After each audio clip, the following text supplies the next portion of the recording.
Europe 1, ça pique, mais c'est bon. Ça pique, mais c'est bon. Anne Romanoff. Chris Deslandes a fait votre portrait, Jacques Attali. Oui, bonjour Jacques Attali. Jacques Attali, vous avez fait Polytechnique, les mines, l'ENA. Pas étonnant qu'avec autant de bagages, vous ayez fini Sherpa.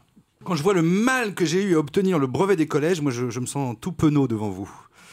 On a découvert votre silhouette à la fin des années 80 dans le sillage de François Mitterrand. Vous avez planché sur son programme économique avant de devenir son conseiller spécial à l'Élysée. Là, vous avez été le témoin privilégié au cœur du pouvoir. Distillant notes et conseils, vous tirez de cette expérience les fameux verbatim qui seront de précieux témoignages pour tous les passionnés de politique. Homme de gauche, vous vous lancerez ensuite dans l'économie solidaire et participative avec votre fondation dont on vient de parler.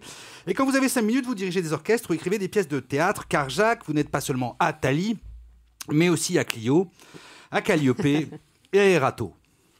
Petite blague France Inter.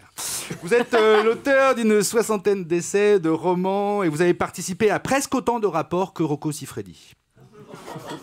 Petite blague Europe 1. Toutes les semaines, vous publiez aussi un édito dans l'Express. En revanche, vous ne vous êtes jamais présenté à une élection, vous n'avez même pas été délégué de classe. Non. Vous êtes un peu comme un critique gastronomique qui n'a jamais ouvert de restaurant, finalement. C'est le cas de la plupart des critiques gastronomiques. C'est pas le même métier.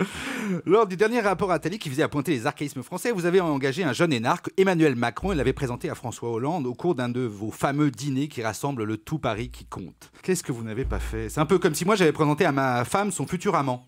Remarquez, c'est souvent le cas. Votre protégé, après avoir inspiré les premières mesures économiques du quinquennat puis avoir été nommé à Bercy, décidera de se présenter à l'élection présidentielle, ce que vous désapprouverez, voyant là une aventure narcissique et vaniteuse, avant de revenir un peu sur vos positions. Non, ce que je désapprouve, c'est pas qu'il se présente. Je trouve tout à fait normal qu'il se présente. Ce que j'attends de lui, c'est qu'il ait un programme. Donc j'ai désapprouvé le fait d'être narcissique sans programme. Maintenant, qu'un homme politique soit narcissique, c'est un pléonasme, par définition. Vous plaidez aussi pour une primaire de toute la gauche et avez lancé une pétition en ce sens. Vous défendez le bilan de François Hollande que vous aviez engagé en mai 81 afin de travailler à vos côtés. Vous voyez en lui un honnête homme qui a mené la moins pire des politiques possibles vu les circonstances et loué sa décision de renoncer à briguer un second mandat au nom de l'unité de la gauche. Dans votre dernier livre, Vivement après-demain, titre emprunté à Michel Drucker, vous dressez un tableau apocalyptique de l'état du monde au bord du chaos ravagé par la mondialisation et les inégalités. Dans cet ouvrage, vous préconisez une gouvernance mondiale éthique. Quand je vois déjà les problèmes que j'ai avec mes voisins du premier, je vous souhaite bien du courage. Enfin, Jacques Attali, vous donnez quelques pistes afin d'éviter une catastrophe, un unique septennat, une justice pénale et sociale renforcée. Et on ne peut s'empêcher en vous lisant que vous êtes le seul à pouvoir appliquer ce programme d'utilité publique. Alors, Jacques Attali, il me semble que je vous l'avais déjà demandé lors de notre précédente rencontre.